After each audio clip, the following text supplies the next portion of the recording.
So should you start your accounting firm with a partner? Now watch this video before you fully decide. So when I first get started, and like you guys might hear me mention I have a business partner, and it's slightly misleading. So for me, I believe that business partners should come in two distinct stages in your business, right? So for me, what I've learned, just observed from not only running my business, but just coaching and mentoring hundreds of other people, is that partnerships don't fail from math. They fail from expectations. So for me, what I generally tend to find is that when I'm starting something, I tend to like to have the accountability of having a partner.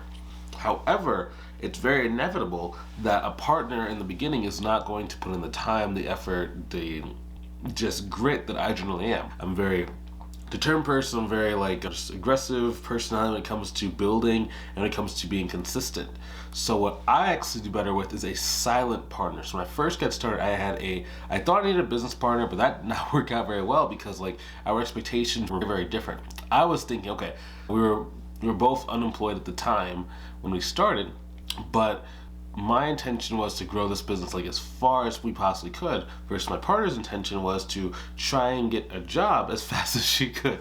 So there were just two totally different things, right? Because she was in a place in her life to where she had a lot more to lose, and she was already out and her bills were stacking up very high. So she had a lot of pressure kind of building on her. Versus me, I was it was the perfect time for me to start. I was more in the younger stages of my career, and I wasn't really making that much money anyway. So it's the savings I did have, it's okay, I don't mind going to zero because I'm building this thing fully and attacking, right? But oftentimes what I see with a lot of partnerships is that people expect for their partners to be exactly the same as they are, and it leads to a lot of disappointment.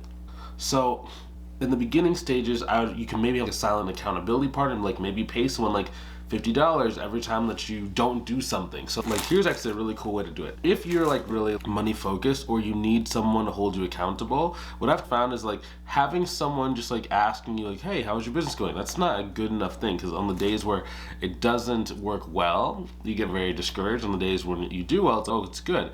But what I found is that you can either for me, I either pay for a mentorship or pay for a coaching, but if your budget's not that big right now, if you can't spend at least $2,000, $3,000 on down payment for a mentorship program, then I'd recommend maybe starting a little bit smaller, starting where you're at. Maybe you go and give a person or a spouse, or even a bank, right? You open up a new bank account, and every single day, let's say you start with $100, right? Every day that you hit your tasks, you give yourself $5.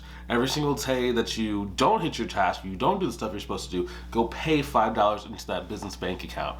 And it's cool because either way, the money is not really leaving your life, but it feels that you're actually that you're spending and losing money if you're not doing the stuff that you're supposed to do. So it's you're playing this mental game with yourself. And anytime you can play these little mental games is just the better. And then oftentimes if you can have someone that's looking at that bank account hey, this week you didn't hit your goals 4 times, what happened, right? Then it's it just helps you, right? So you don't necessarily need a business partner, you need an accountability partner when you're starting up. Now, oftentimes people want partners in their mind, just because I've seen a lot of people where they have a friend and they want to start a business with their friend.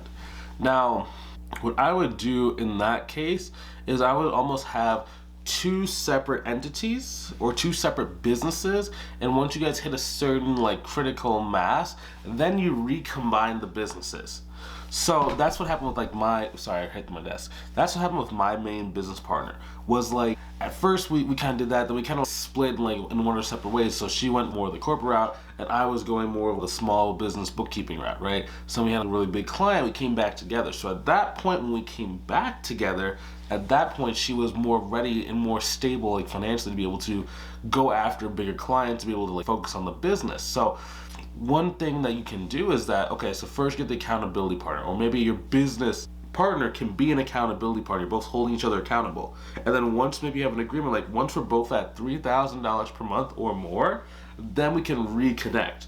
Because really, if a person gets to $3,000 a month and it was not luck, you can get to about $10,000 to $20,000. $20,000, really, you need about 2 people to do, right? Most people's capacity for doing the work themselves is right around 11,000. So if you're trying to get to 20, having 2 people is not a bad thing. But remember, If you have two people, there's gonna be an income split. So a lot of people are like, okay, this partnership came from our mentorship program, right? There were two ladies and they want to be business partners. So, okay, how much do you want to be making? $20,000 a month. Okay, is that $20,000 a month top line revenue for the whole business, or is that $20,000 a month each that you want to be like netting?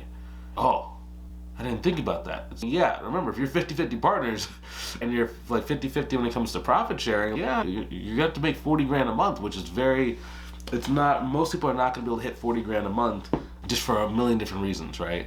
You can probably do it over 4 or 5 years for a lot of people, but not for like most people in the first like 1 year, right? It's just, you're not gonna have enough leads and you're generally not gonna be pricing stuff correctly on your own in order to get to that point. So it's just, most people are not gonna hit 40 grand a month.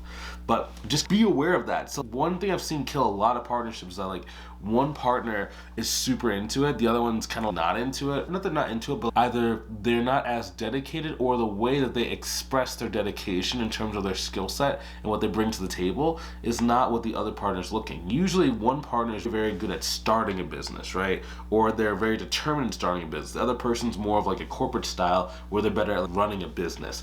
And oftentimes, like if you're more of like the up-and-comer, like startup kind of person, you're going to choose a business partner that generally, a lot of business partners will come like, oh, well, I have corporate experience, I have business experience. So when they say that they have business experience, really what they mean is they have corporate business experience. That's a totally different skill set than starting up. And if you understand that skill set, it's not a bad thing. But a lot of people don't, and it frustrates them because they're like, I'm hustling, I'm going to networking events, I'm going and doing LinkedIn stuff, I'm posting on Facebook, I'm doing XYZ, but it doesn't look like the corporate person is doing a lot.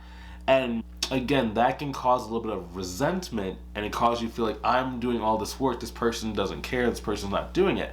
But it's really not that, it's just their intention, their skill set is more of once the startup person has gotten the clients and gets them to like 5 grand, 10 grand a month, now they're good at operating the business. So it's like, just be aware of that when you are thinking of your partnership. So that's why I said, if you can come back once you're both doing a certain revenue goal, then it's like, at that point you're equally yoked, right? So imagine like an ox carry. Like if you're doing all the work and they're not doing anything, it feels like your ox is like leaning, they're gonna hurt their leg, right? But if you both come back at 3,000 a month, now you guys are good.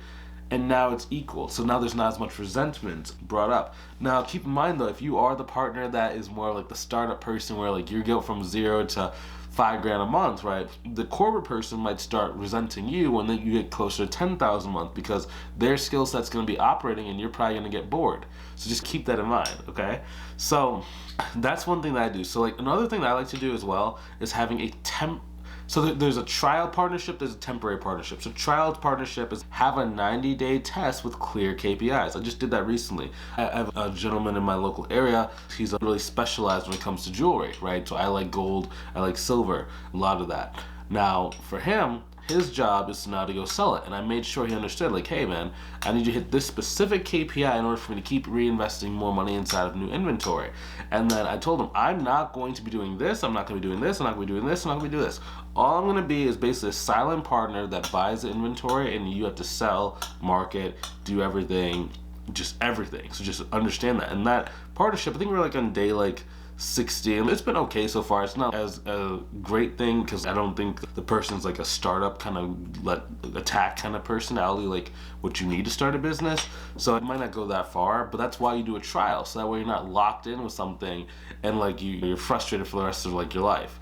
Also too, you can try temporary partnerships. So it's like, hey, if certain, like we talked about earlier with KPIs, if the KPIs are being hit, or if they're not being hit, then you dissolve it, right? And a lot of people say, yeah, you can always dissolve a partnership. Yes, but if you already have 1 or 2 clients or something, you have to have a clause inside of this agreement that shows what happened in the case of like dissolving the business. Do all the clients go to person A? Do all the clients go to person B?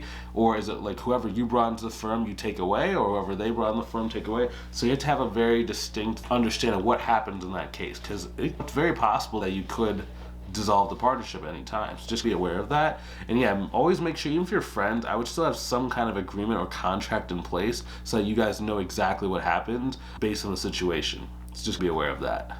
Cool. Also, if you ever need some help growing your business, click the link inside the description below to book a call with myself, see if I can help you inside of our mentorship program, okay? I'll talk to you soon. Have a good one.